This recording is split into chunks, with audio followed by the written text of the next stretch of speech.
Welcome everybody to Mud Flood was Armageddon. The Mud Flood was the Armageddon.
Man, can you believe that? Gracias, Marcella. Gracias, Yahweh.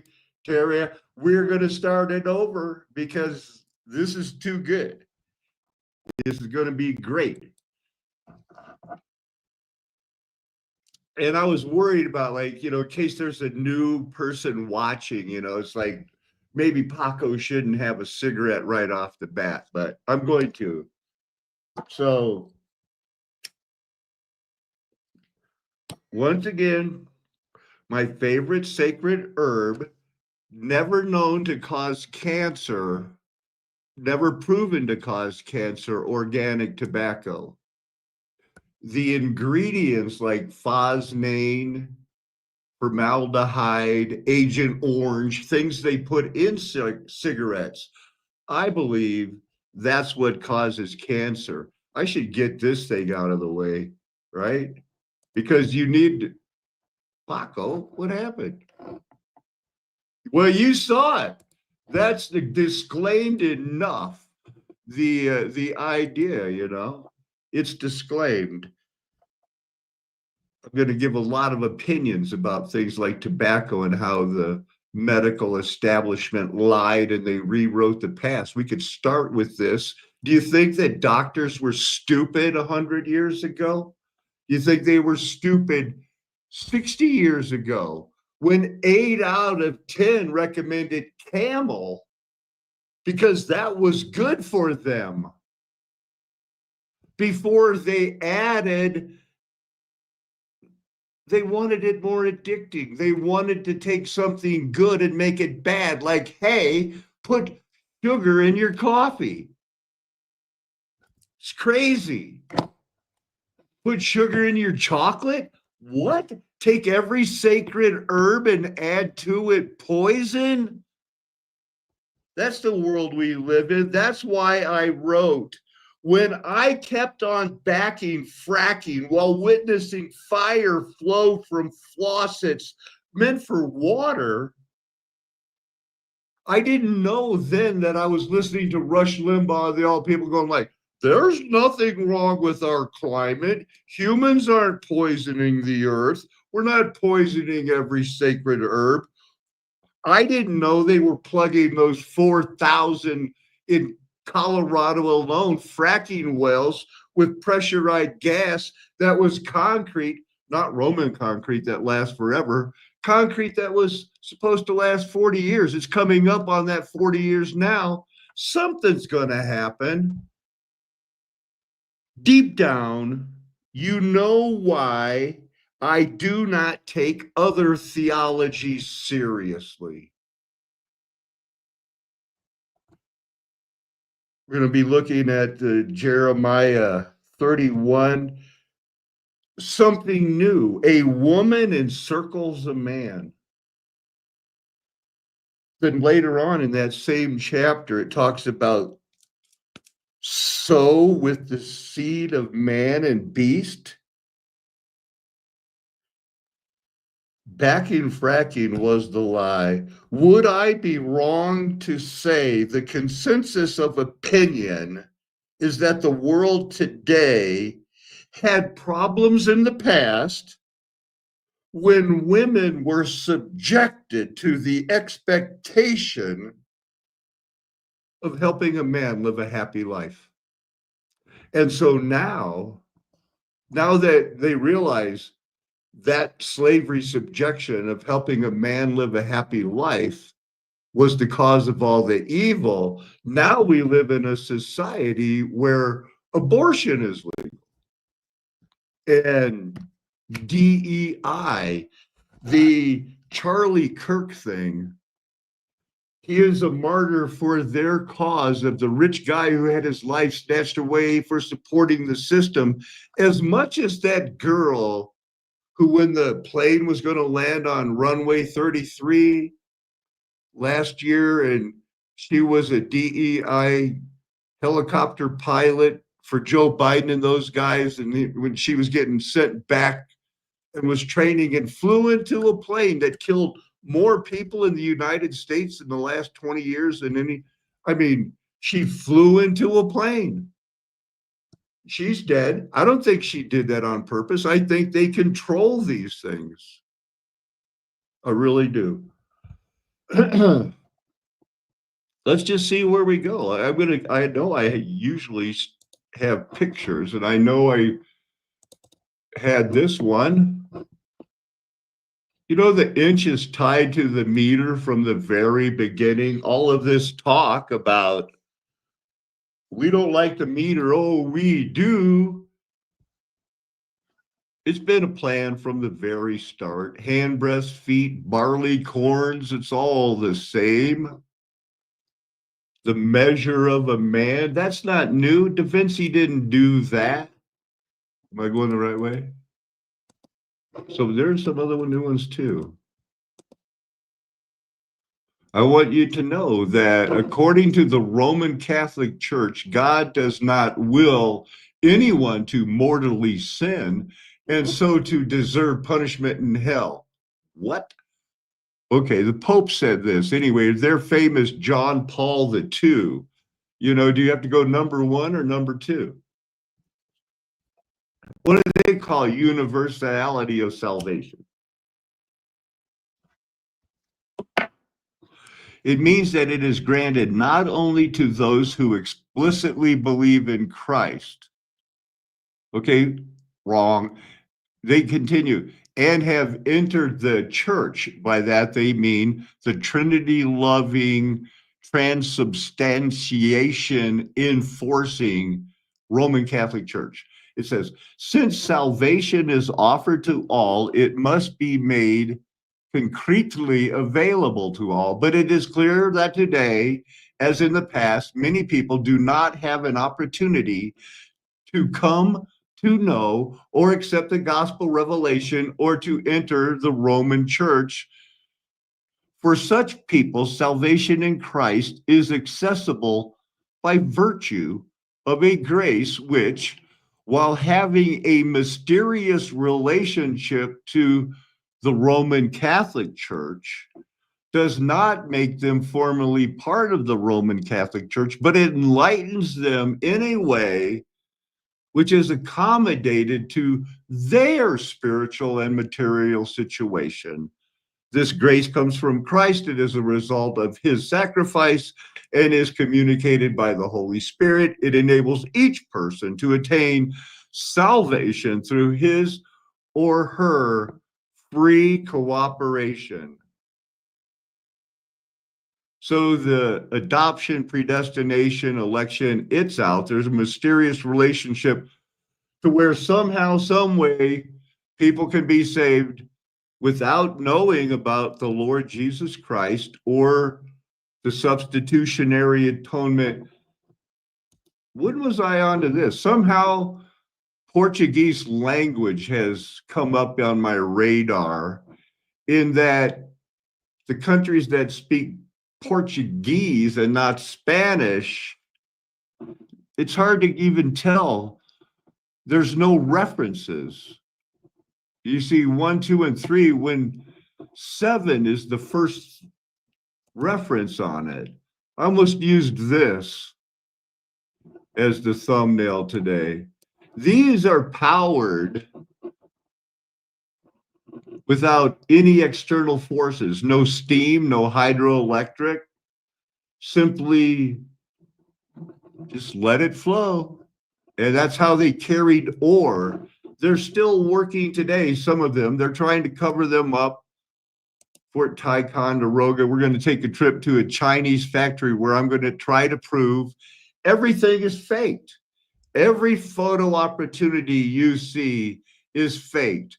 These drone motors that can carry a car, he's only looking for investors in China. And this new shirt, this guy's working in on his Marvel X-Man pad.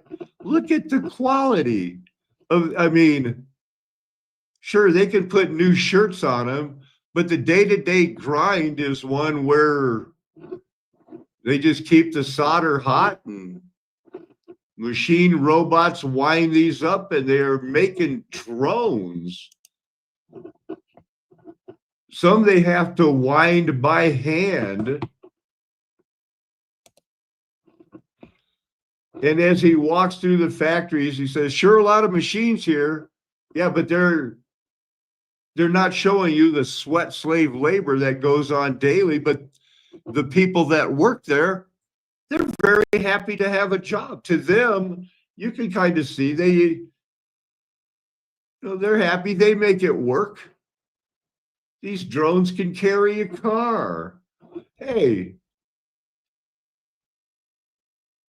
looks like I had my memory jogged, so I Googled Wilson Bryan Key and, got a couple of, are you using your phone book properly? What do you think they're selling? My mom didn't believe me when I showed her this book.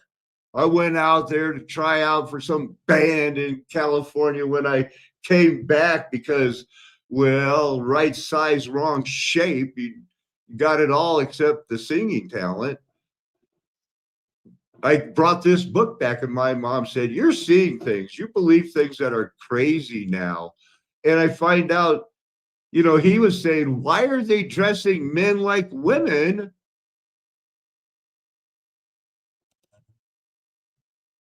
Always. Why have they been doing this? Why are they trying to do this? Why have they been doing this? Do you remember these attacks? This was only last year. Somebody shot up New Orleans, or was it a little bit more than that when the election was going on? One veteran from Fort Bragg, another one in New Orleans, crashed his Tesla into Trump building or something, and the other guy shot up New Orleans or something when the DEI mayor and police chief had, for some reason, taken down the barriers. Oh, what a wicked, crazy plan. Shh. You stop it now. You stop it. Gonna fly now. Yeah. If lime disappeared from the earth, civilization would grind to a halt. Okay, these were things I was supposed to show you a couple days ago. I was studying math again, so I must have been bored. I'm going to flash back through these because I know I had some going the other way.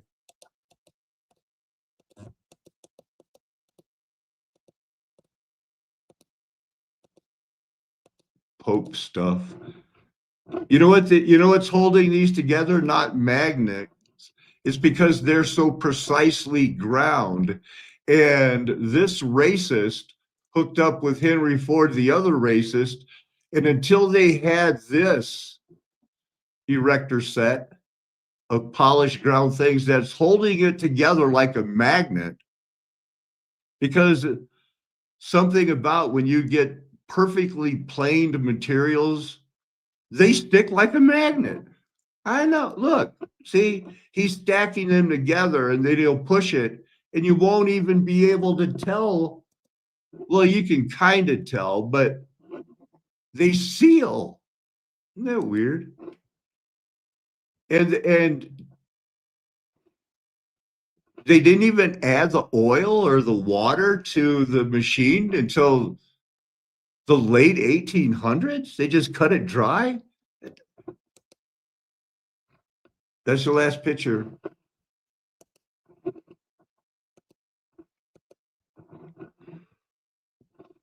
Now we got to go.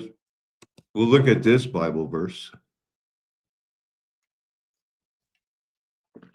Yeah, I can't dwell too long on this, on all of them, but try to let it wash over you. Plants yielding seed, yielding seed, yielding, yielding, yielding. Where'd it go? From, boy, it's going all over Genesis 1 and then 26. Isaac sowed in that land. Away. Seed for you, you shall sow. This is Joseph was getting ready. He was ruling. He was telling him how to prepare. Sow for your land. Okay, it's sowing. I'm looking at this thing. I was gonna. This is how I wake up, and I'm thinking, like, man, that's an interesting verse. Behold, the days are coming, declares the Lord, when I will sow the house of Israel and the house of Judah with the seed of Adam and the seed of cattle, beast. I know. Now you're going like, wait, what? What did he just say? You're going to do what? Bihama? Well, it's not only used one time, it's used 38 times. First in Genesis chapter 1, verse 24, cattle and creeping things, beast and creeping things in Genesis 6. Genesis 6, the people had given their minds over to thinking about nothing but wickedness. Creeping things, beasts, every plant, the firstborn of the beast. You're going to do what? Days are coming, sow the seed. Did we look at sow? We did, yielding seed. You know the next one, 2232, 2233. That's a lot like sowing too. So seed and sowing, yielding, growing, knowing, getting that offspring mingled somehow. No. How about you stop pretending like I'm figuring it out wrong when I don't even have it all figured out yet, but you got a better idea already. I get enough of that. We're going to go on. We're going to look at it gathered around, it's surrounded. How can a woman encompass a man? So, like a river flows around it, like the way that Joseph's brother and mom and dad bowed down and worshiped him and said, God must have used you in a special, special way, very special way. I think that's the backsliding your daughter. What? Here's that Bible verse. How long will you waver, O faithless daughter? For the Lord has created a new thing on earth. A woman encircles a man, a woman shelters a man, a woman will return. No, come on. We know it's somewhere in between all that.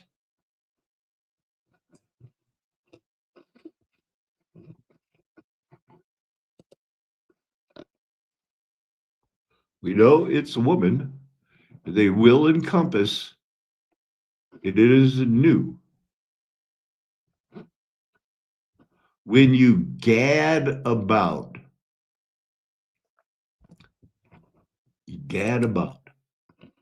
you withdraw, turn aside.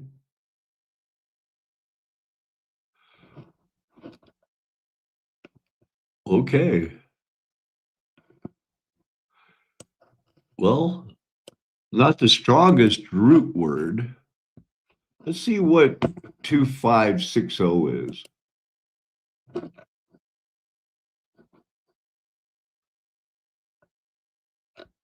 Not much help there. We're going to be moving it on here. Is claiming that elites from all over the world were, and I quote, moving heaven and earth in an attempt to get an introduction to the highly respectable Dutch family, and hence an invitation, end quote. Again, we have photographs of the mansion. You know, a new thing I was watching while it came up 3 hours ago, debutante balls, inheriting parties. And it had royalty watchers like they do today. You know, poor people care what the royals are doing. They're invested. I don't get it. So behold, the storm of the Lord, wrath has gone forth, a whirling tempest. It will burst upon the head of the wicked. The storm of the Lord, the storm is coming. The wicked read the Bible. They know they are wolves in sheep's clothing. I don't think they spend a lot of time in Enoch except in a way to make people deceived by it. So we'll look at Genesis 11. Who are these people? I don't know if we're behold the people. So somehow there's this verse, and sometimes it's translated the mixed tribes. His servants and his officials. It's the next verse, you know, they're going to show up, make them a ruin, an object of horror and contempt and cursing as they are to this day. Jerusalem and the cities of Judah, its kings and its officials, Pharaoh, king of Egypt, his officials, his leaders, and all the people, all the mixed tribes.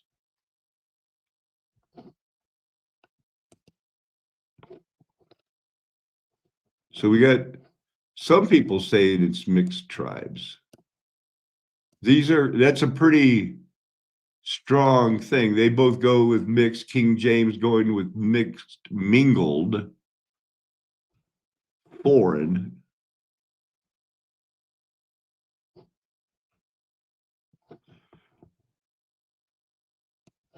So what do we got going there?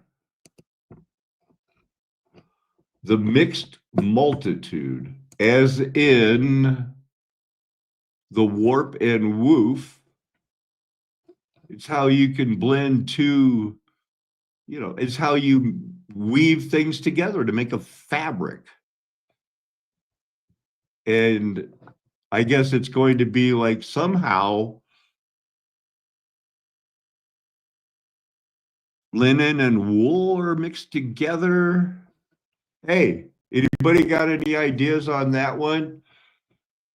The Lord is only lifting the veil, but any help? Any help? Jeremiah 25, verse 17. So I took the cup from the Lord's hand and made all the nations to whom the Lord sent me drink it. Jerusalem and the cities of Judah, its kings and officials, to make them a desolation and a waste, a hissing and a cursed, as at this day. So there is a history. We can get it from the Bible. Verse 30. The Lord will roar from on high, and from his holy habitation utter his voice. He will roar mightily against the fold and shout like those who tread grapes against all the inhabitants of the earth. Now, all of their fake history with Josephus and everything else, and all of those Polycarp middle aged people, they don't teach Armageddon was a judgment on all the inhabitants of the earth. They say Rome came and conquered Jerusalem, and here's their history. And then things continued as normal until 2025.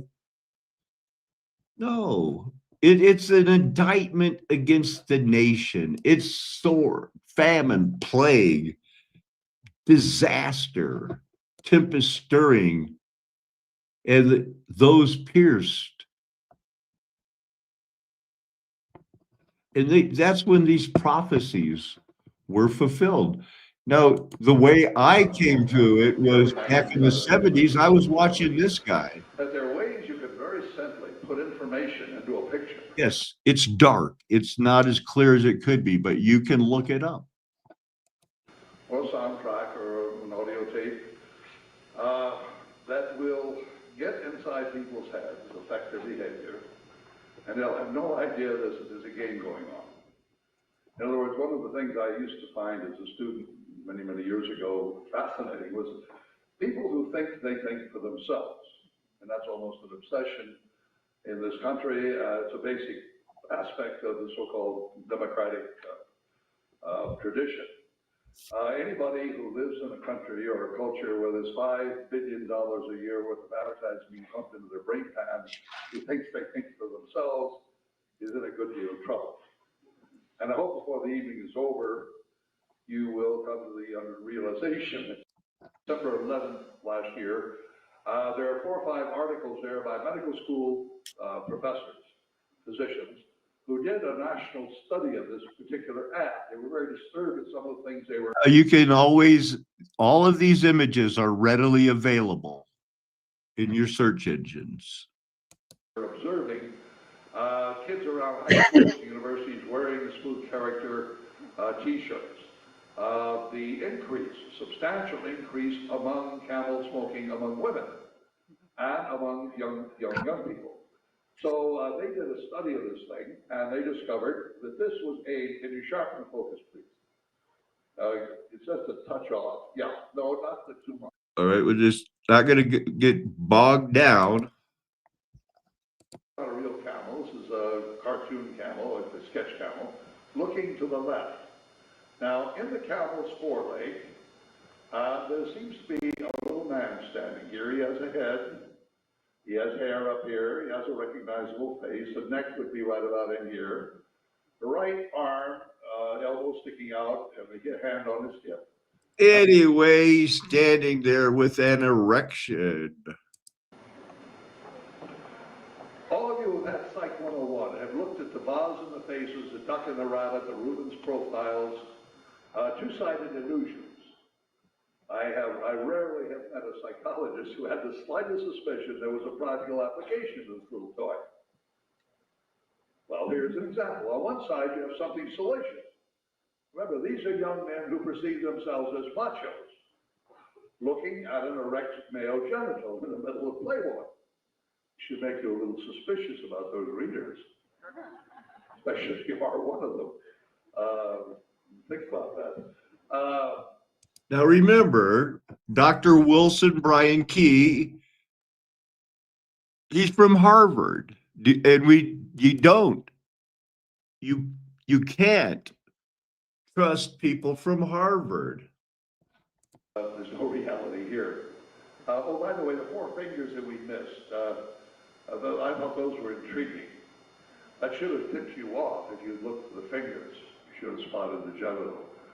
But nobody ever seems to do that. See, you're not supposed to see this stuff if you play the game the way the media have designed the game to be played. And when you start finding this, you will discover you may become very unpopular with your roommates. But, okay, let's go moving on. Now, this is a Canadian ad. which ran, 4 years consecutively in Canada. And I had a couple of students who worked in the computer rooms at the several of the chain department stores, and were able to give me some information on sales and so forth. The inventories would come in very heavy in the late spring, and these things would sell out in another 3 or 4 weeks. They completely exhaust the inventory. And as you can see, the swimming suits are based upon the Union Jack and the Canadian Maple Leaf. These are very stirring nationalistic symbols. As you heard about it last week, upside down, I got very upset. My wife is Canadian, and she was in the backyard with my 14-year-old daughter, running around with her flag, pointing upward to all the neighbors. And, but these are very important symbols to Canadians. Now, there's something a little haywire here. Now, Janssen, we assume, has a lot of swimming suits. And this thing was on large point-of-sale cardboard displays in the stores. It appeared in all of the magazines and newspapers throughout Canada. And notice this poor girl's trunks. They sag in front. Those unsightly wrinkles. And down in the back, it's sort of zooming down. Those are horrible fit. I mean, that's just clear. Now, by contrast, the young man, his fits very snugly, especially down here in the crotch. So it might make you a little suspicious if you thought critically about things like this, which you've not been trained to do. Yeah, we're going to just jump ahead a little bit more here. See what else he's got. Because you're boring me, Dr. Key. Philosophers called synesthesia. It's a crossover sensory effect. You look at something, you have a visual stimuli, which produces an olfactory, a smell reaction. Now you look at this, you can just smell that chocolate. Can't you smell it? Great. Your chocolate, please push your out. So just hammering it home. This one's, cigarette smokers. I think it says cancer on the bottom. Like they wanted you to, they know they hadn't made it. This was one of his other books, Howard Johnson, Clam Plate Orgy. It's a good way to get laughed at if you said you believed that they were because the story goes, no, they tried it with Coke and it didn't work. Okay. Last September, Forbes did an article on me, really good one. 3 months prior to that, I had been in a number of conversations with one of their editors. He would call, and we had very pleasant, long telephone conversations. And when he first called Forbes, I kept getting Forbes and Fortune mixed up in my head because I never read any of them. And I was thinking, Forbes, I'm using in my college lectures, I'm using a portrait of Malcolm Forbes. This was his obituary, published right after he died. Well, I guess I'm hammering it home. Oops. Okay, this was on the paperback of my first book, and it had been out for several months. Can you sharpen a bit? Sharpen on the lettering, please. We had a party for some students. I came in with this. This is supposed to be a man with an erection here in the ice cube. I know that might be a stretch. Nobody did. Well, you can see what she's dreaming about. On the top plane of her head, it's a shaft that goes up, down, has a head on it here. Another way of asking questions, what does she have in her mind? Well, you can perceive what she has in her mind. And further, he painted it purple. And purple, if you've been around art departments and ad agencies, you know purple is a genital color. This is a cream color.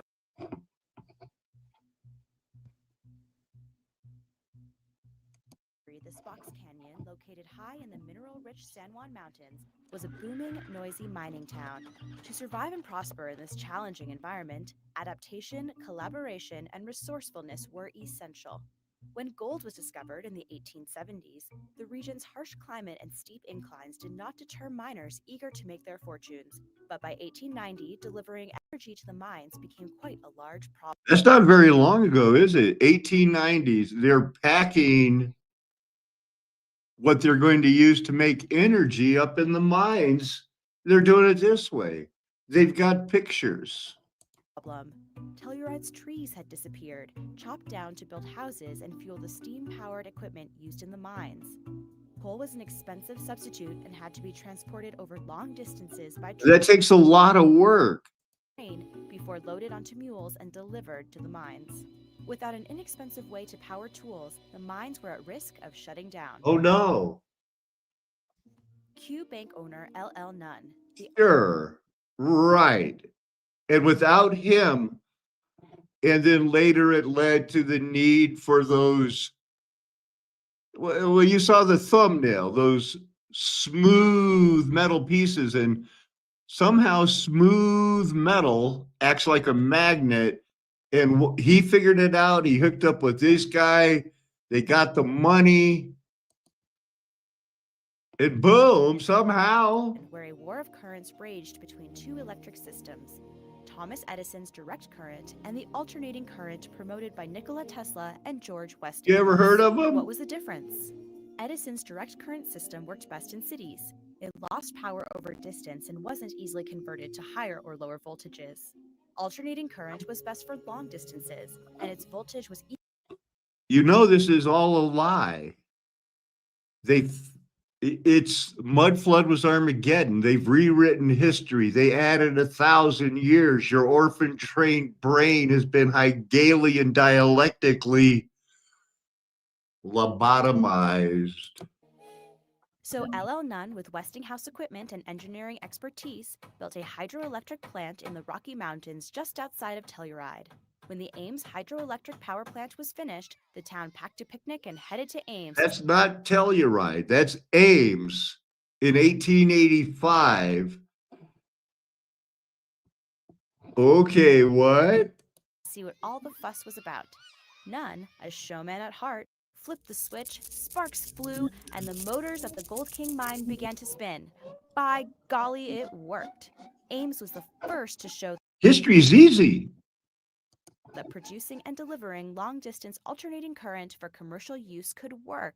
Yay, Colorado in 1885. Now we can use water. Located high above the plant delivers water through miles of piping. Once the water arrives at Ames, it hits the buckets in the giant Pelton wheel, causing it to rotate. You know that you pack that in on a mule. Very, very quickly, turning the 100 horsepower Pack that in on a generator mule. and creating electrical And that. power. The alternating current leaves the plant via copper transmission lines to one of Tesla's split-phase You know, motors. copper is very much a noble metal. Isn't this fun? Of Telluride, and with the help of Westinghouse's business savvy and Tesla's brilliant designs, he succeeded in creating the first long-distance commercially used alternating current. One thing I do like about Telluride is when you go to visit Telluride, you can park up where they have those timeshare condos for free and take the public transportation is gondolas. It's like a 2-mile ride down to the old town of Telluride where I've seen, wildlife, I think, every time. And when you take tourists, to see the Western Slope and stuff like that, I've never had a tourist not go like, wow, this is cool. You're in a gondola. That's their public transportation. What happened?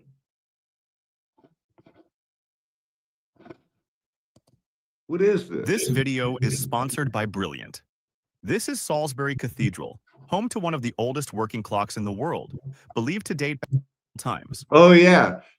This wrought iron metal and the way they welded it is 500 years too early. 500 years too early before they started all of these gears and mechanisms. Now, these round circles, these are actually 4 pieces of metal that they say were cold forged, hammer forged, where they don't have welding. So they just took their time and kept heating up both of them and hammered it into a hammered. It worked perfect. It's still running. Or Part of it's a lie. The late 13th century, during the Middle Ages, sometimes called the Dark Ages, most machines were simple tools, water wheels turning mills, blacksmith's bellows, or carts pulled by horses. Europe hadn't yet discovered the printing press, and Columbus wouldn't reach America for another 100 years. And yet, here was a machine of iron gears and weights, What? already ticking away the hours. That's The crazy. clock was made from wrought iron, the first man-made iron of the Iron Age. Fibrous and malleable, it could be hammered, shaped, and forge welded by skilled blacksmiths That's into a simple robot components which you can see in the computer-generated clock's sturdy thing. frame.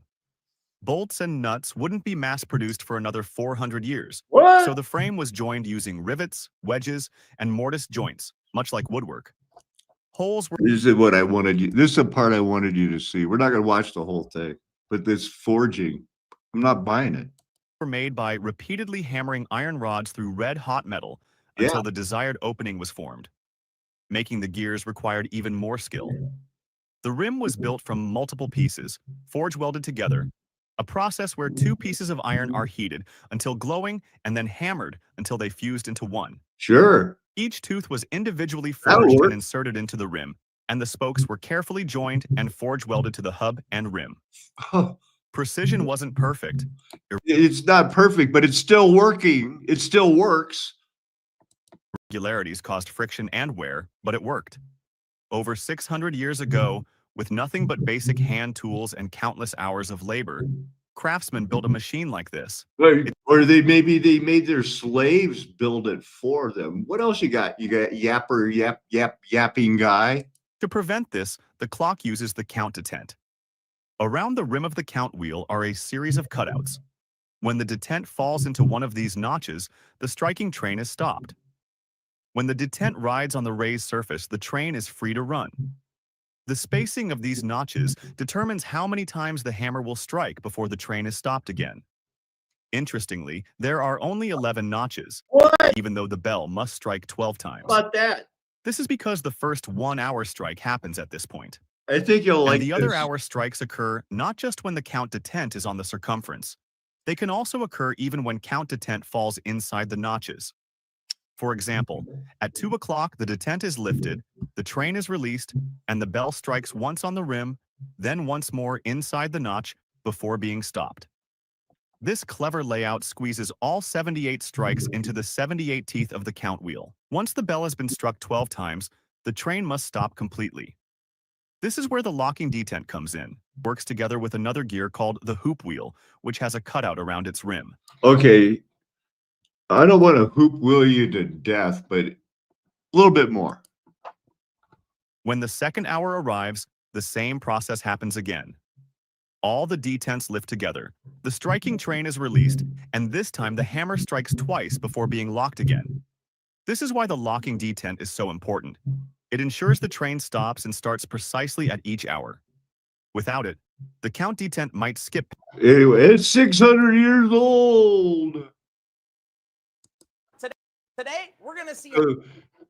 This is how you fake like there's, even in the United States, I was redoing with a group, Learjet, Bombardier des Planes in Chicago. And they brought in, they were going to do some filming of some stuff, and they gave all their workers T-shirts that were brand new and filmed it. It reminded me, this is only an investment. Invest in China while you still have some money. Drone motors, carry a car, carry a tank, carry a cannon, carry a robot dog with a gun on its back. And it's also clean and happy, but when you slow it down and look at it a little closer, it's like when I worked at what was that, Plexus or somewhere where they were making the, made in America, the Pixis machine, Cardinal, part machines. They import the parts from China and put them together with these computers. But the other machines were not this dirty. iPhone wireless charger. The Qi charging. Yeah. I know what those look like. They're little magnets around the outside, and he's cutting them out of a single plate. He's cutting little ones here. These are the cut marks. Oh, okay. Yeah. So this looks like it's a fiber laser. Everything's fiber laser, so sharp, and well, this one looks a little like it's seen better days. So 2 kilovolts. Woo! Okay. Wow, I think what's what? going on here, they've got 2 kilovolts. They've got a giant coil here, and they're just cramming a whole bunch of current into that. This is an electromagnet, and they're just strongly aligning all of the poles of the neodymium. So that's how you turn this metal into a magnet. Neodymium. In case you were wondering where these strong magnets came from, they did not start as natural magnets. And that dust, before you get these clean magnets, you'll see that is what, when you get into the hand winding. Magnets. Okay. So it comes in here. I see she's doing some inspection. Yes, expect the magnet. All is set up, See? all planned, the nothing magnet pole. spontaneous. And She's also, using a Tesla meter here yes. and making sure that the magnets are strong enough. Everything's clean. You got to wind that copper. You got to mine that copper. It's everything's so clean. Very, very close. Okay. And these have a little bit of heat shrink on them, right? Yeah. Here? Okay, so that was put on at some point. After testing the coin is okay, then we should put this stator base. The stator base. Yeah. Okay. Then Okay. They put heat shrink over the top of the wires that they've tinned just to insulate it. And then they're putting on the stator base here. And this, so this will. That is slave labor. And I'll bet that this factory is normally full of slave. This is their tool, wrapping tape wrapped around something that they're gonna. Oh, and he's got a stack of magnets in front of him. Yeah. Okay. And press down. Yep. And he's got, probably matters which way the magnet See, is. this is the guy, got the tattoos, got the transformer thing going, got himself a new t-shirt for the deal, is on film. Why not? Yeah, So with north, the- south. yeah, Yeah. He's got They a alternate? light. Yeah. North, south, north, south, north, south. Yes. He's got north on one side, south on the other, or vice versa. After that, we need to clean the surface of this way. Okay. We need to remove the glue. Oh yeah, this guy's got 1 million subscribers, almost 2 million. It's selling. It is selling. Bottom plates here with a bearing. We've got the stator. See? Like this. Yeah, it's strong. It's This is strong. strong force. Cut. Also for test thrust Bloopers. and for electric motor test dyno thrust. Okay.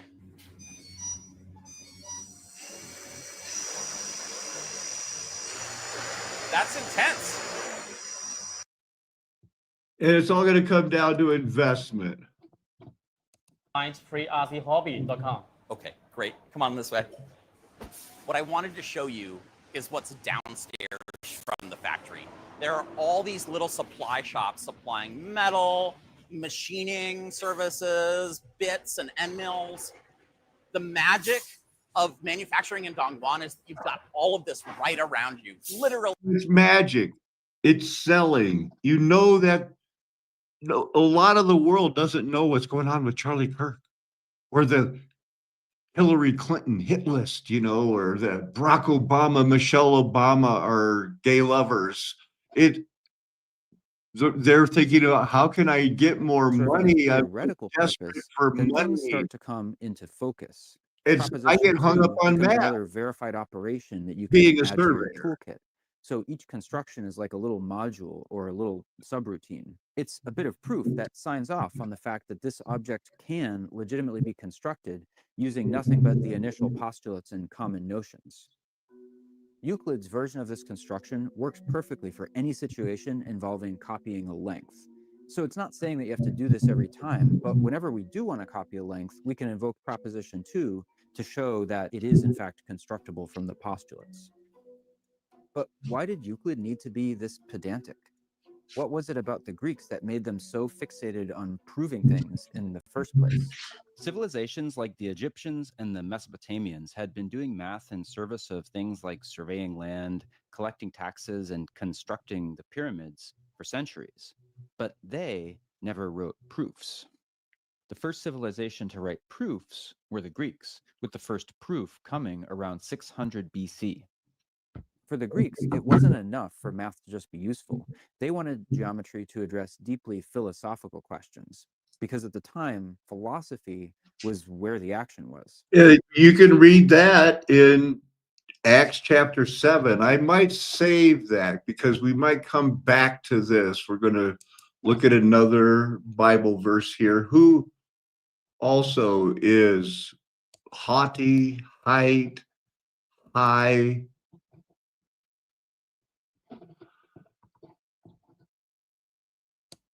into the high places from on high.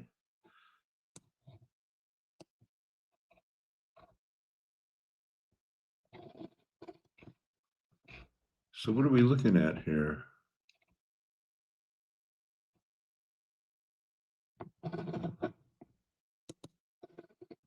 The army was at the host on high. Isaiah 34:4. Let's read it. All the stars of heaven will be dissolved. The skies will be rolled up like a scroll, and all of their stars will fall like withered leaves from the vine, like foliage from the fig tree. There. That's it. And so sword, famine, and pestilence in that the Lord has a day of vengeance, year of recompense for the cause of Zion.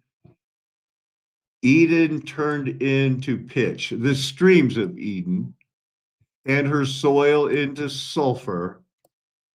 Ever had to drink sulfur water? I was raised in it. We drank it, we showered in it, and when everybody came to visit, they go, "Did you know that your water smells like eggs?" We used to, but now we don't. Land become not quenched, smoke. He shall stretch the line of confusion over it and the plumb line of emptiness. Yikes. Wow.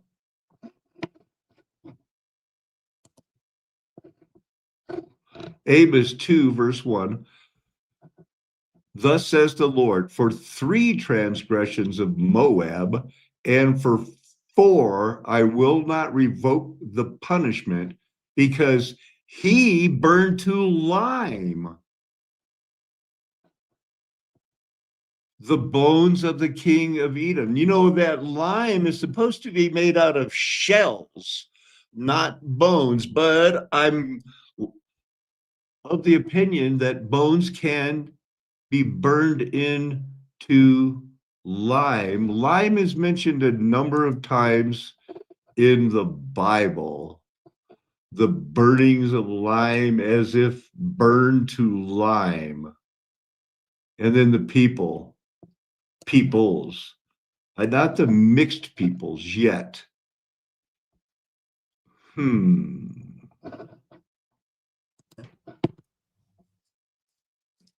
Here's that clock. 1884 turret clock noticed something unusual.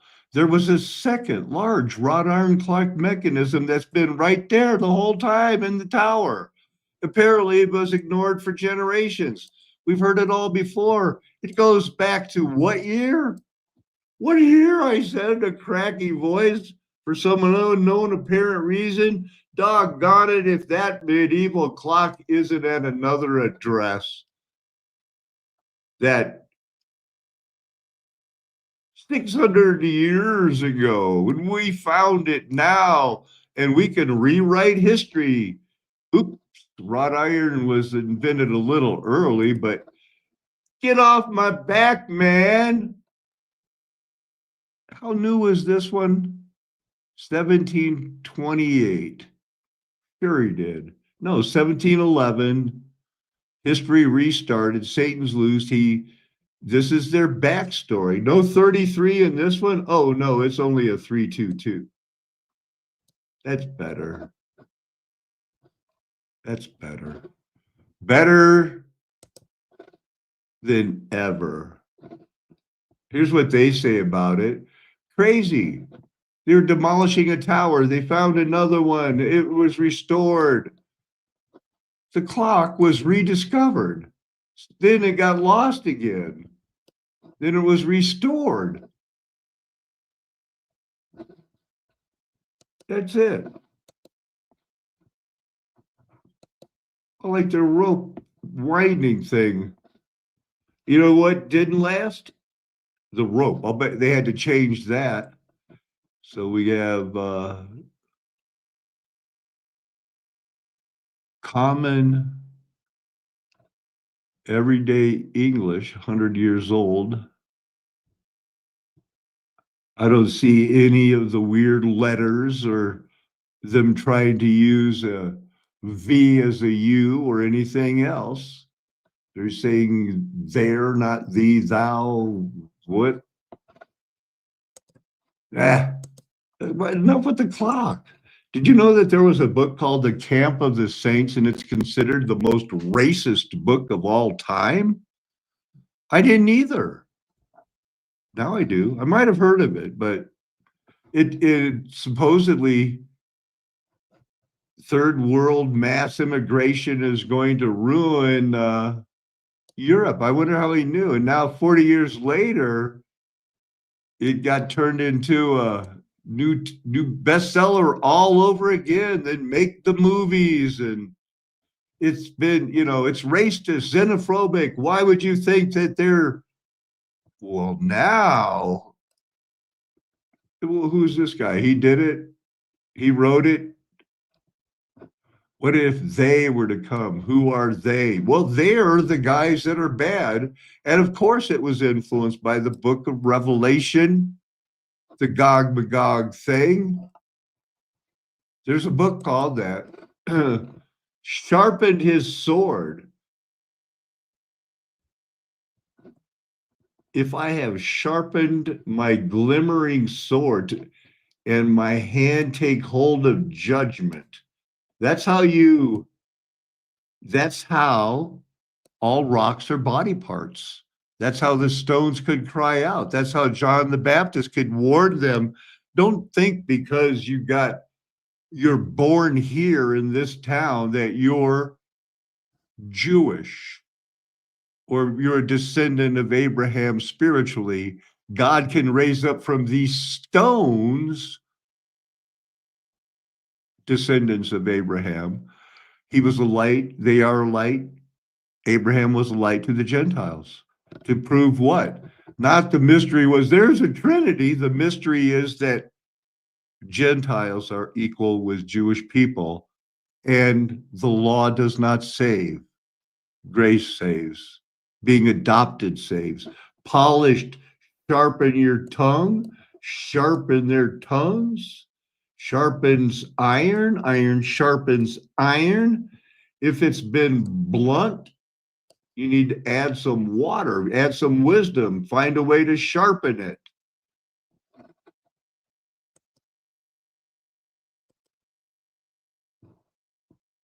Deadly sharp. Somebody cursed his father. He shall not curse a deaf man. So we know what a curse is. We have a good idea what a curse is. I'm looking at it from that Bible verse, Ecclesiastes 10:10, I believe. If the axe is dull and its edge unsharpened, more strength is needed. If the iron is blunt and one does not sharpen the edge, he must use more strength. Wisdom helps one to succeed. Okay. So if the axe is dull, the blade unsharpened, it's not going to work. You got to keep it sharp. Sharpness, flatness, crazy. One of them said that it even was like, which one was it? Wet the edge. But I looked and it doesn't really imply wet the edge in Hebrew. Gabar, though, the water prevailed, water prevailed, water prevailed. The Father has prevailed above the blessings, provided more than needed. Israel prevailed. Amalek prevailed. And it's prevailing. You know what I found out? It's a form of Gibborim. That's what I think my takeaway from this was.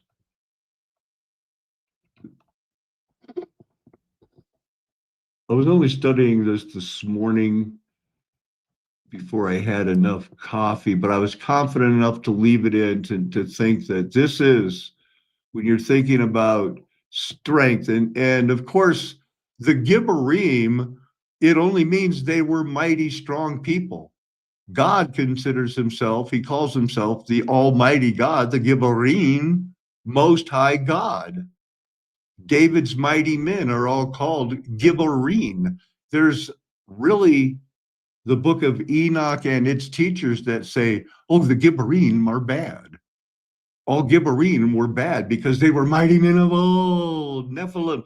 Well, Nephilim just, it simply means tall people. They were all human, and I can prove it.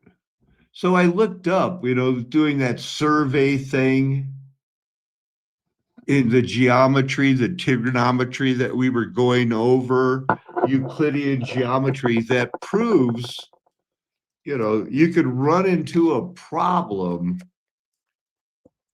if you don't plunge the needle. You can also run into a problem if you start at zero. Now, being an 82 Charlie, trained on a theodolite, I know you don't set your needle at zero, it won't work. You have to set it at like either plus or minus 0.02 degrees. So you aren't going back to zero. And I looked that up and it didn't show me anything. It only showed me the new laser ones.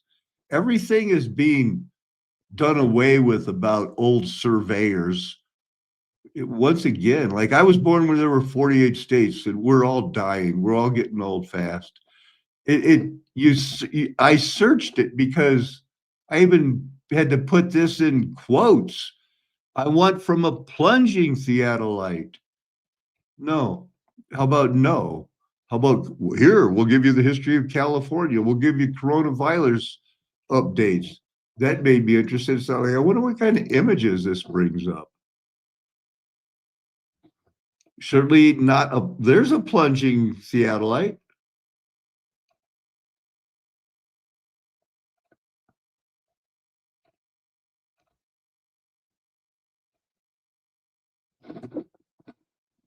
There was a video.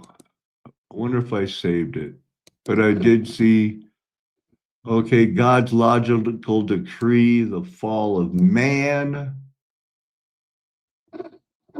I'm going to say hey to everyone and try to look up some things. There was a comet at 10:13, so I'll just put that Gibborim. Yeah. Give me 1 second. I want to go back into my thing here. And while you're staring at me, I'm going like, wow, okay. Is this one? Must be.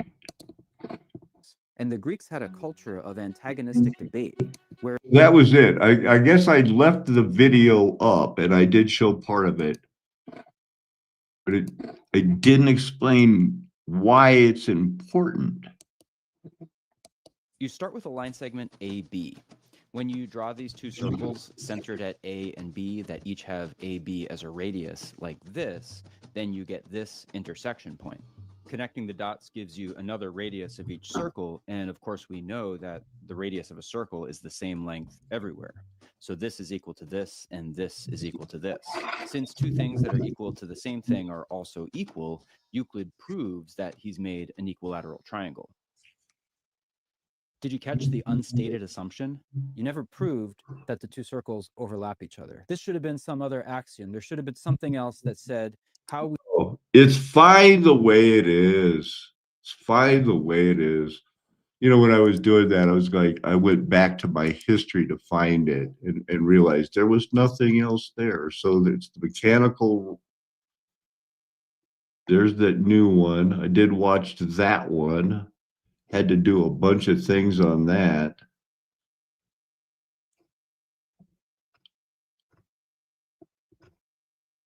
Huh. So they said on the high places, the mighty, Theodolites, predestination, Enochical, apocalyptic. How'd that get in there so quick?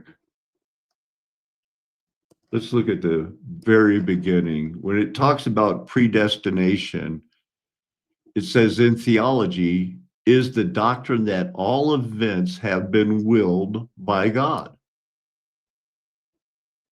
So that it's not of him that willeth or him that runneth, but to him that shows mercy. The wide road and even the narrow road need their wisdom.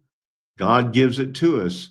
You need to understand that when you look up predestination, and this is new, everything's going to tie in now to the book of Enoch and book of Jubilees, the second paragraph, that they're going to start explaining it. Instead of jumping right here, they're going to start with this. Yet that doesn't bother you as much as it bothers me. Sometimes I need to wonder why. These are hard topics that are not going to go away. There's this Holland Roman dictionary that says that the Roman Catholic are forced to believe or wrote down that, yeah, God does have a logical decree, but they only want to refer to it as P.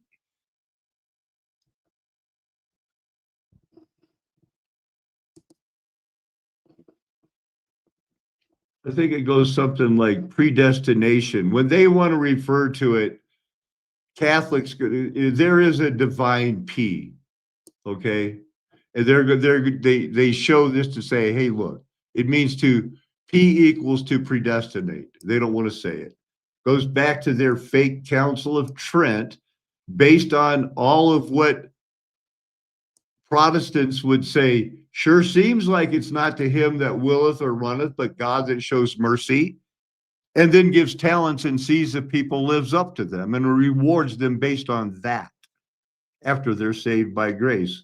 The existence of reprobation is Catholic doctrine based on Holy Scripture and their capital T tradition, because these things work together in their world. They say there's an essential, there's a difference, but it can be divided into negative and positive. There's superlapsarianism,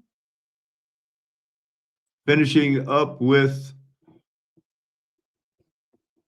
the internal call of the Spirit gives the elect rock solid certainty of their election. Calvin's doctrine of predestination had already been taught by older so-called predestinarians. Luther did not adhere it, but less explicitly than Calvin. Or Luther did adhere to it. So this is always and will be a struggle. But had you not heard that God determined it long ago, planned from days of old? He says, what I now bring to pass, that you should make fortified cities crash into heaps of ruins. while their inhabitants, shorn of strength, are dismayed and confounded. It would appear there's a lot of proof that, that we found that proof. We can point it out, and now we're headed towards an inevitable end where America is not made great again. Band of survivors. They're the only ones.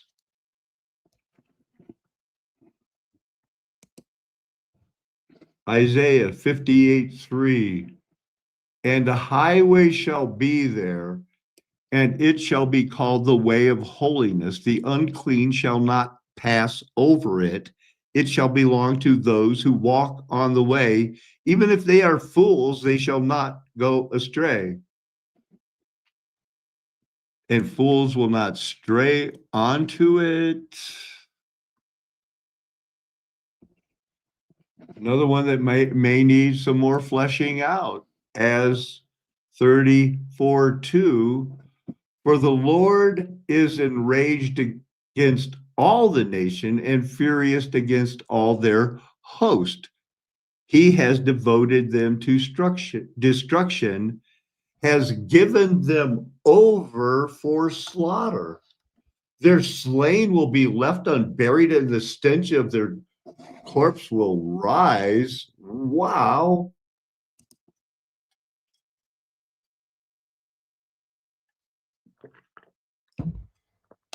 This sounds familiar here. And the host of heaven shall rot away, and the skies roll up as a scroll.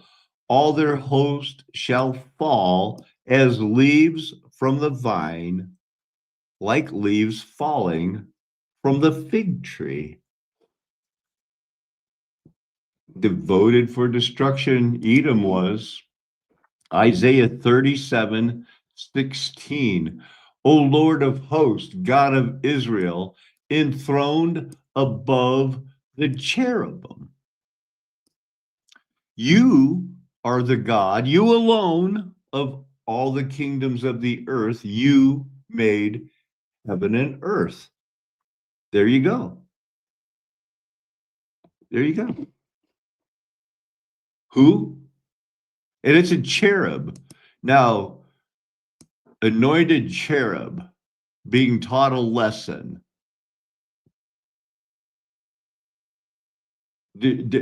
Spiritual cherubs, what are they, like angels that went down and, in dream world supposedly mated with humans and bred giant demiurges, semi-gods that like were C3PO? Oh, they think I'm a god. I should pretend. Shut up. Here's another Bible verse I had pulled up. Have you not heard long ago I ordained it? In days of old I planned it.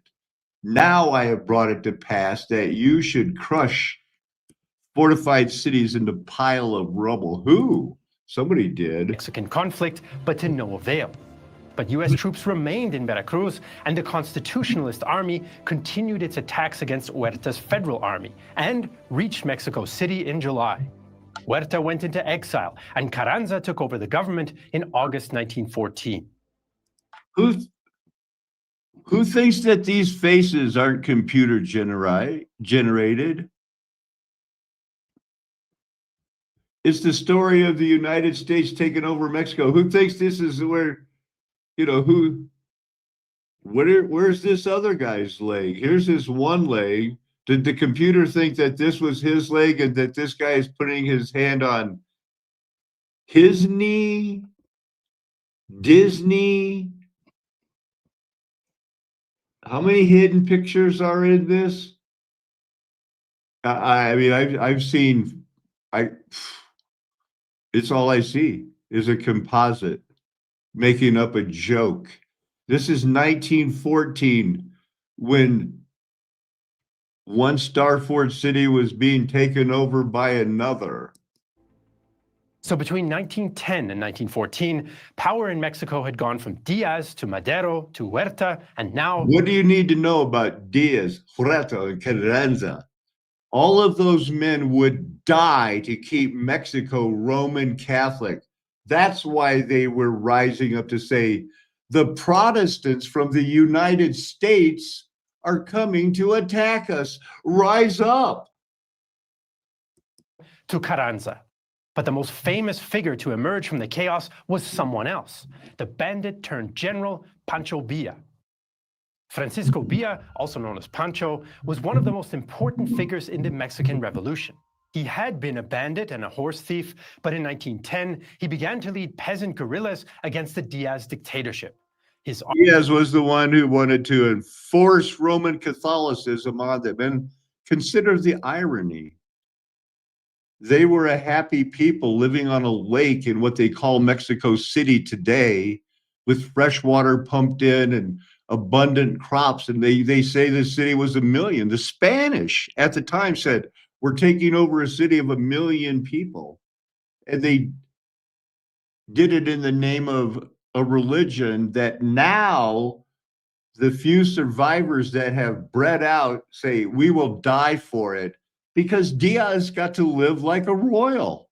And he was like, before he was a peasant like Pancho Villa. Not saying that Pancho Villa was perfect or wouldn't have gone. Who knows what people would have done?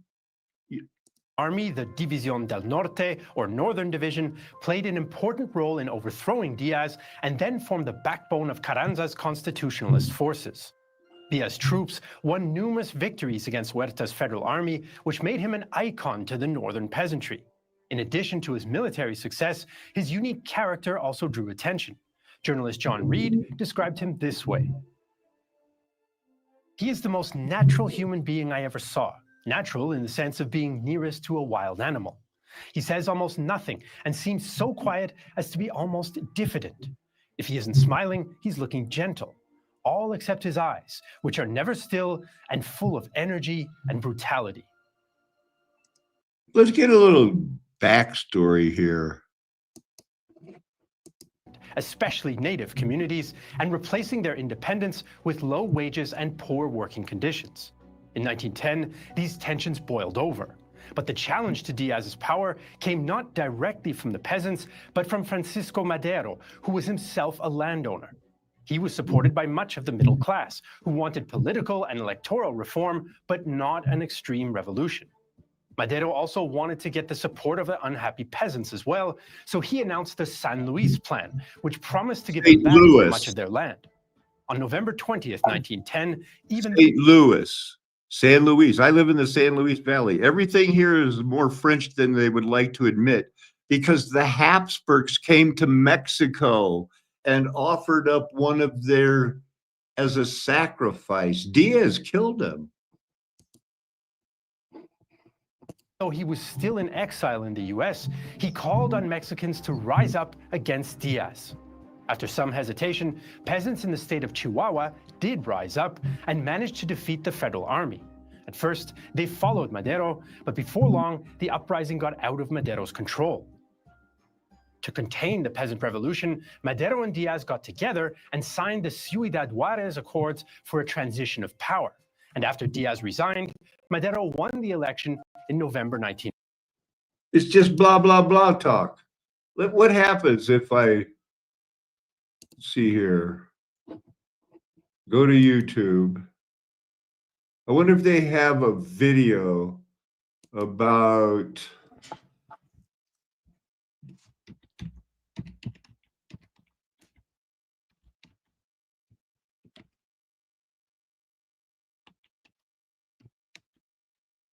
killed a, have you ever heard of the Habsburgs? Have you ever heard of the Habsburgs dynasty?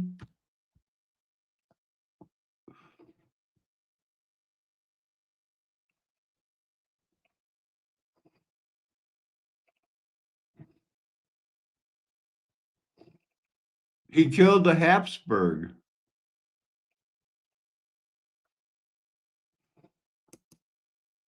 Porfirio Diaz, born José de la Cruz Porfirio Diaz Mori on September 15, 1830, in Oaxaca de Juarez, Mexico, was a military general and political leader whose rule fundamentally reshaped the trajectory of modern Mexico. He was born into a modest mestizo family with indigenous Mixtec and European ancestry. His father, Jose Faustino Diaz, died when Porfirio was just 3 years old, leaving his mother, Petrona Mori, to raise their children alone. Diaz was originally intended for the priesthood and studied at the local seminary, Jesuit. but later enrolled at the Instituto de Ciencias y Artes de Oaxaca, where he was exposed to liberal political philosophy and became a student of Benito Juarez, who would later become his mentor and eventual rival. The invasion of Mexico from 1846 to 1848 deeply influenced Diaz and sparked his desire to serve in the military. However, his first major opportunity came with the Revolution of Ayutla in 1854, a liberal uprising against the dictatorship of Antonio Lopez de Santa Anna.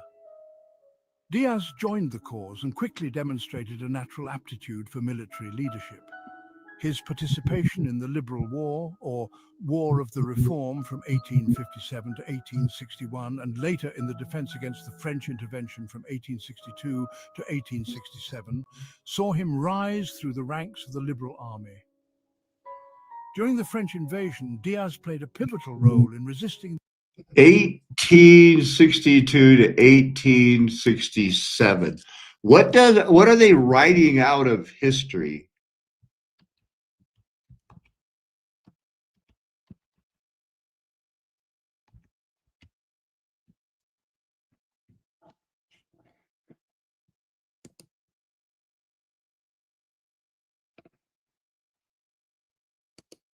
Maximilian I was the second and the last emperor of an independent Mexico. However, the former Austrian Archduke's tenure as the leader of the Second Mexican Empire would last just 3 years before its gruesome collapse. The Second Mexican Empire was a constitutional monarchy established by the French Emperor Napoleon III and Mexican pro-monarchists, formed in an attempt to quell domestic conflict and confront the US's growing influence in the region. But when France had to withdraw its troops to face the ever-growing threat of Prussia and amid growing US diplomatic pressure, Maximilian lost the adequate military means to defend his position. In spite of attempts to reach a mutual resolution, Mexican anti-monarchists had the emperor tried, overthrown, and executed by a Republican firing squad on the 19th of June, 1867.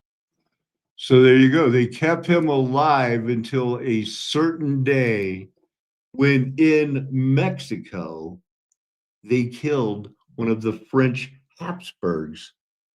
For some reason, right before the 1900s, they thought that was a good idea. I think we know why now. So there's that.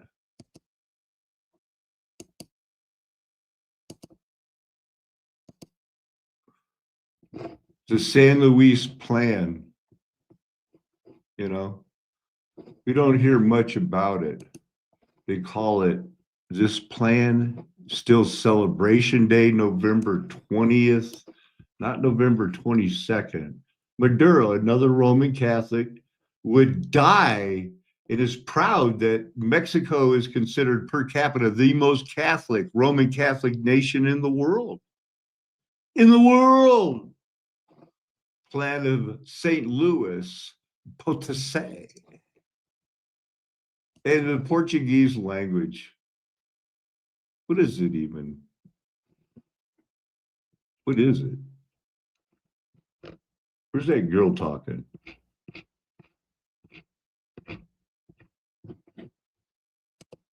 O distrito da Brasilândia, localizado na zona norte de São Paulo, é composto em sua maioria por mulheres. I like it. Olá, meu nome é Sara, tenho 23 anos, sou de Lisboa, capital de Portugal, mas neste momento estou a estudar na Holanda, a fazer o mestrado de multilinguismo da Universidade. So you don't hear it a lot. Now the history of it, let's see. No footnotes, nothing. And then when they do give footnotes, they start at 7 and 8. A book from 2016. And they say, here's where it came from. Brazil, European. You know, when Portugal was going to change its government, it just moved to Brazil and kept its form of, it just said, we're moving to Brazil. And now Portugal is Brazil. It's still Brazil. It's still where, so here's 10. Another Alfonso II of Portugal. Is he a Habsburg or where did he come from? First text written. It's the will of Alfonso, King of Portugal. Only the third monarch.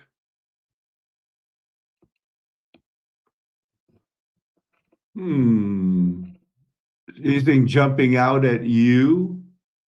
Had enormous revenues of the Catholic Church, promised to make amends to the church, but he died too early. Oh, doesn't really talk about who he's related to. Does say he married this girl, the daughter of another Alfonso of Castile and Eleanor of England, sixth child of Henry II. How they kept it in the families shouldn't be. Aerial ropeway, ski lift that crossed over this road near Lancaster, driven past it. It's a unique piece of industrial heritage because it doesn't use steam or hydroelectric power. The aerial roadway transports shale rock from the quarry on top of the hill to the brickworks. About a mile and a half.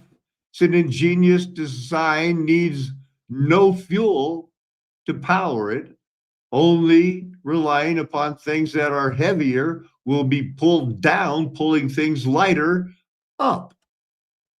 It's like a ski lift.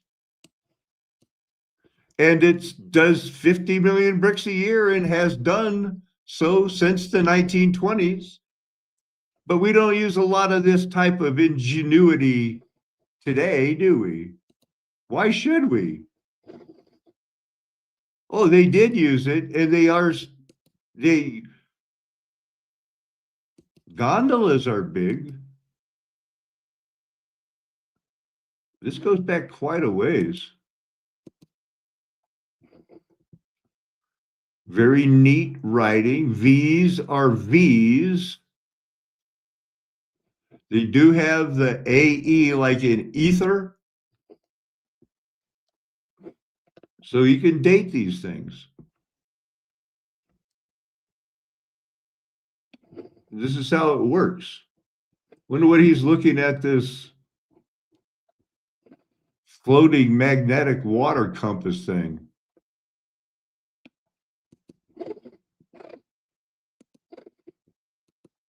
Interesting. The Lord is an interesting show. Is that what these are called? I'm doing a show. I'm not ministering. I'm doing a show. They don't need much of a slope, do they? Good thing, because this earth is flat, baby. Hey, that's the first one ever built for humans.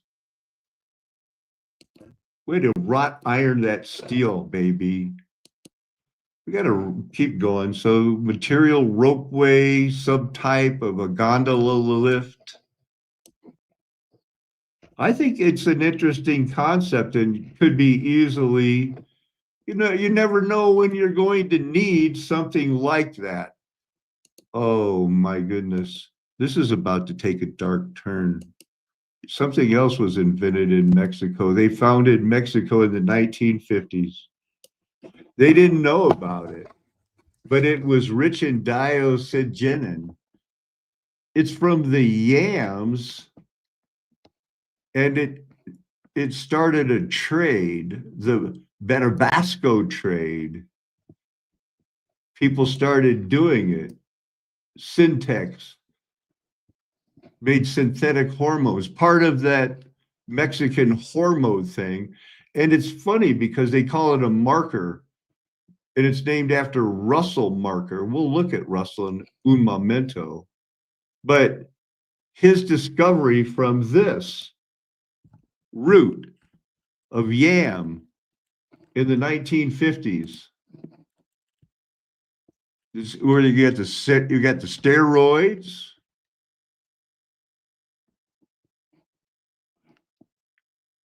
We got the steroids that humans take, a sex hormone involved in the menstrual cycle, progesterone.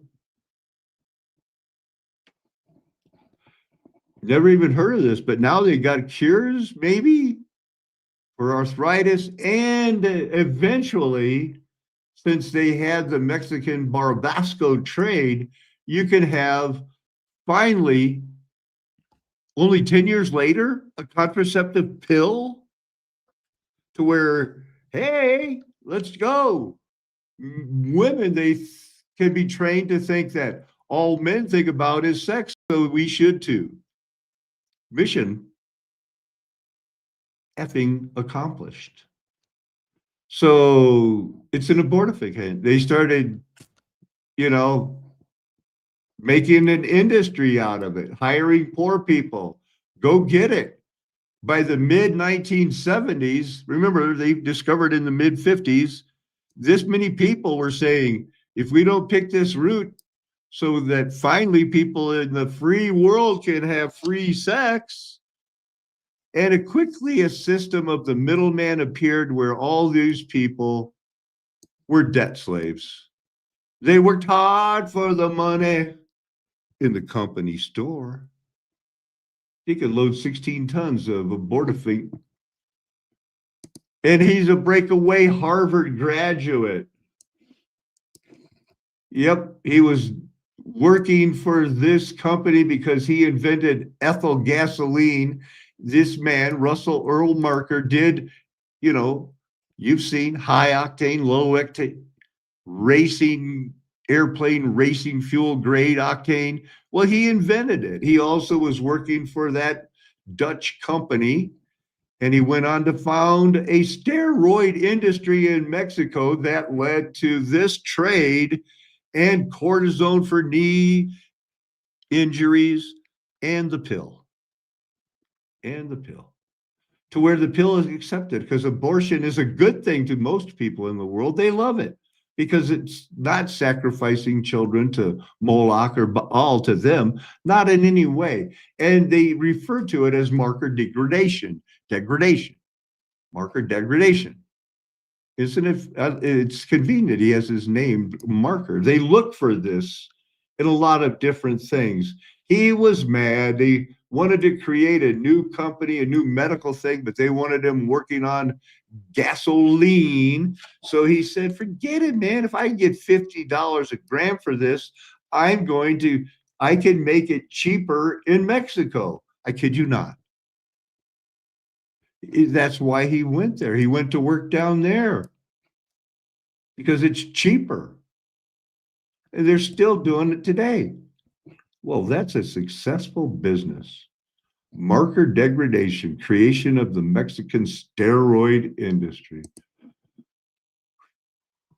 Collected 10 tons of yam tubers, potato type thing, to synthesize 6.6 pounds of progesterone, steroid sex hormone, regulating menstrual cycles. Penn State, a wannabe Ivy League school. Well, we're living that world today. Metals were normally machined dry. This meant that cutting speeds had to be kept down to avoid damage through overheating. But towards the end of the century... Towards the end of the 1800s, they're telling you in your rewritten history that towards the end of the 1800s, men made a miraculous discovery that saved so much labor. Oil or water helps you sharpen things and keep them sharp because it reduces heat. Nobody knew that. Here comes the discovery of a lifetime. A discovery was made which had a great effect on the efficiency of machining operations. It was found that when a stream of water was directed onto the cutting surface, it was possible to increase the cutting speed without any increase in tool wear and with no loss of accuracy or deterioration in surface finish. But although water is an ideal coolant, a simple experiment will show that it has one It is major dis- disadvantage oh, over that cooling fluid. A the few late drops are placed on a 1800s? steel plate, and a similar quantity is mixed with some steel chips of the type produced during drilling. The procedure is then repeated, only this time a soap solution is used. The plate is then left in a dry place.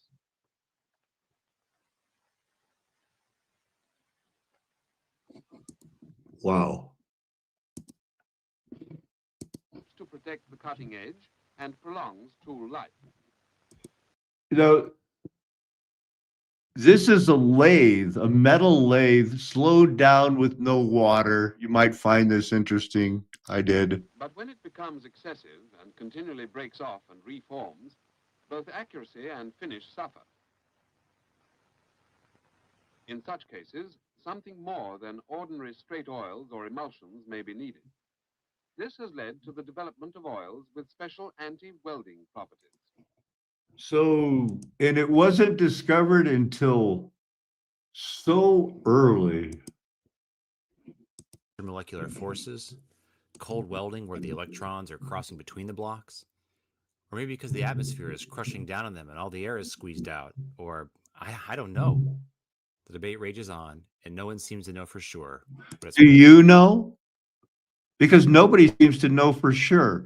Now, once you get that hard metal all laid down real close, it takes thousands of hours in time to get it perfectly flat. But once you do get it perfectly flat, it acts as if it's a magnet. probably a combination. The problem with different inch standards became a real issue in World War II, when the inch-based countries discovered their parts were not truly interchangeable, as there was at least 3 different... So it was World War II when the world discovered we need a standard system for our nations, because nations were being reformed. Satan was loosed, 1711. The 1335, spoken of as our Lord and Savior told us, go to Daniel when you want to know about the abomination of desolation. Well, we did. And it turns out our recent history was founded by one man, Johansson, who made these magnet type perfectly made flat standards for the inch. Following the war in 1951, the Canadians sensibly legislated that 1 inch was equal to 25.4 millimeters exactly, and shortly after, the US and UK followed suit. But Johansson had beat the 17th century. When it says 18th century, it means 1700s. That's when history started. Go, Johansson. There. Your phone was made by machines which got their final precision from straight edges, which in turn got their precision from the surface plate. It's like bricks in a building. All bricks are relative to the first one that was laid. So it is with tools in the machine shop to the surface plate. They're in every machine shop and factory throughout the world, and they are regularly inspected, resurfaced when necessary, and certified to attest to their accuracy and serve as the final authority and foundation for precision surfaces. Suffice it to say, I'm not going to go in depth about how the supposed Spanish and Roman aqueducts were built at a 0.04 incline and still work to this day because they're level. And they're built so that the water doesn't stream into the city and cause a problem. They just get a constant supply of water. Mine came from the Alameda Naval Air Base, where it was in the machine shop that rebuilt jet engines from at least the mid-60s until the base closed in 1997. It's old and beat up, but it's good enough for me, and I think the history is pretty cool.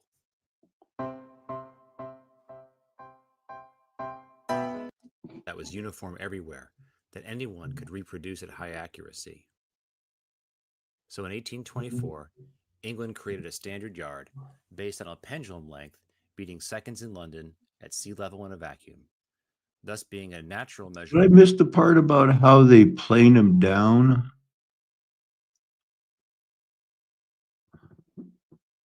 That's what I wanted you to see. Let's go here. With the measurement finally done in 1799, the French legislated the meter as the official standard, though France had a rocky on-again, off-again relationship with it until 1875, when an international convention made it the standard across several countries. Official bars were sent to countries to serve as their reference. The US received what is called the number 27 National Prototype Meter Bar, made of platinum with a touch of iridium, in an X shape to keep maximal dimensional stability. Speaking of which, getting back to freedom units, in 1866, the U.S. Geographic Survey stated that thereafter the U.S. inch was equal to just a tiny fraction of a hair over 25.4 millimeters. Starting in 1893, all the way until 1960, every calibrated device made in the U.S., inchrometric, from the most sensitive scientific instrument. And they did it. The guy Johansson became great friends with Henry Ford. Remember, our world, don't let it slip. Our world was the one drop rule. This was white world. Black people had their league, their movies. They drove the cabs. They carried your suitcases. Every house that was anybody had a servants.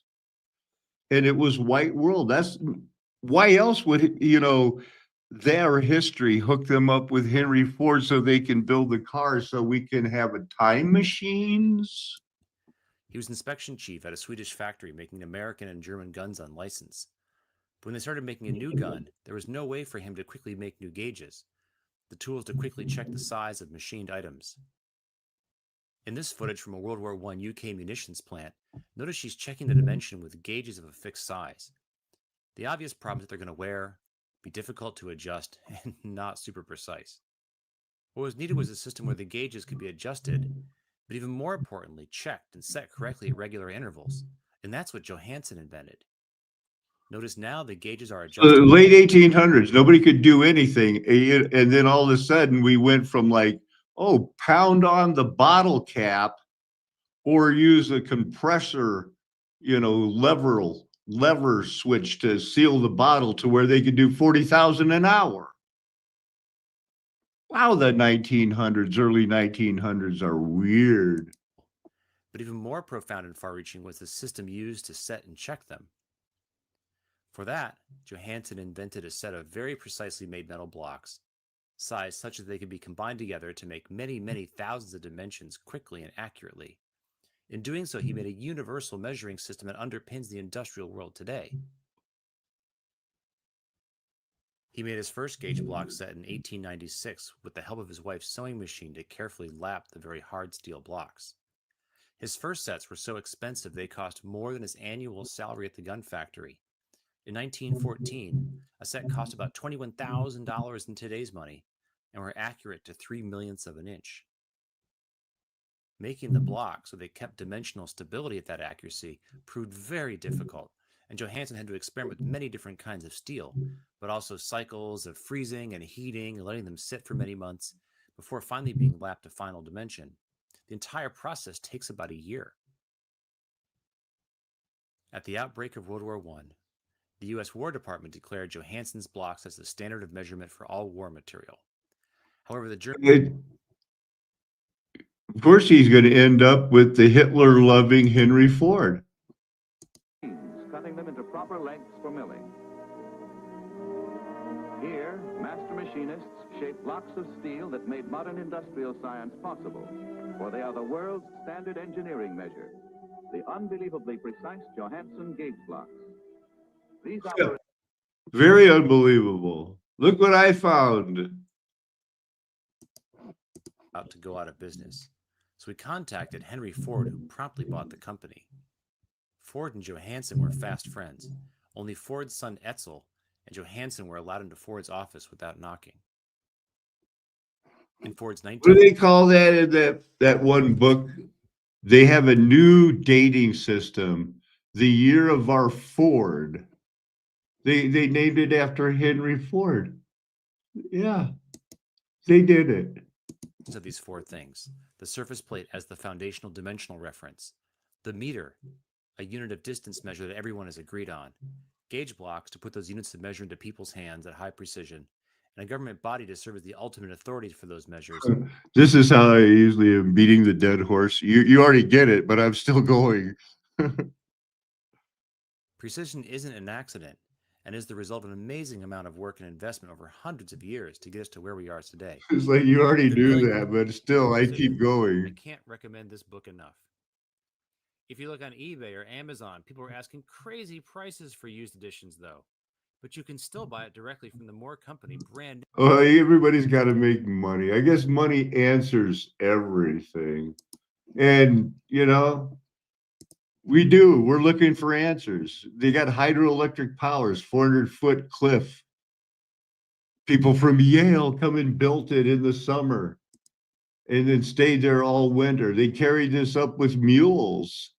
But this was 20 years after they did the same things in Ames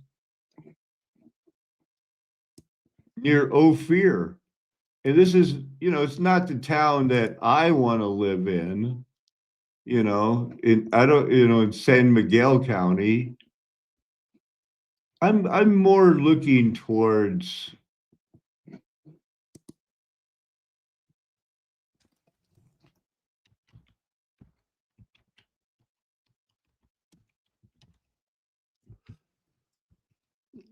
but everything to do with the whole western slope is where I want to be a deacon, an elder. But Ouray County is pretty good. The Uncompahgre River is there, snow runoff. They filmed the movie True Grit there. I used to buy their clothes at the resale shop. I knew the brand of the guy who did it. It is real close to Telluride, Ouray. Montrose is right, 30 minutes away. I think I know somebody that worked here. Is that where you worked, Mr. Macanudo? Anyway, that's enough. Busy days, busy times, right? But it's been a rewritten history, and nothing would be magnificently erected without precision. And they have the precision. Nothing's been studied more than ways to MK Ultra you into submission. Why? Obviously, because the mud flood was Armageddon. Flat Earth Nation, Golden Age is past. You got an orphan trained brain because they added 1,000 years. They're selling the globe, and Rome is part of the Christian family. It's not crazy to you? Anyway, think about it. Me and my friends have your best interest at heart, and we've decided not to tell you those lies ever again. Amen. Hallelujah. Aho. Aloha. Arrivederci. Ciao. Sayonara. Auf Wiedersehen. Nagaman. Adios, amigos. How I like to say goodbye, but hasta